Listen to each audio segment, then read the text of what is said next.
اسلام آباد national task force کو ملکی میڈیسن مارکیٹس کی نگرانی سخت کرنے کی ہدایات کر دی گئی۔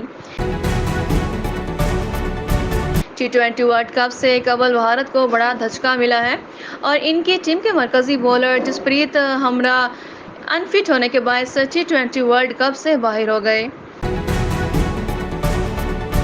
متحدہ عرب امارات نے رواں سال کے اختتام سے قبل سرکاری اور نجی اداروں کے ملازمین کو مزید 4 سرکاری چھٹیاں ملیں گی۔ وفاقی وزیر موسمیاتی تبدیلی شیری رحمان نے کہا ہے کہ سابق وزیر اعظم عمران خان اور اعظم آڈیو لیک کی اعلیٰ سطح پر تحقیقات ہونی چاہیے۔ وزیر قانون اعظم نذیر تارڑ نے کہا ہے کہ سائفر پر عمران خان نے ملکی مفاد سے خطرناک کھیل کھیلا، اس پر کارروائی کی جائے گی تاکہ دوبارہ کوئی ایسا نہ کرے۔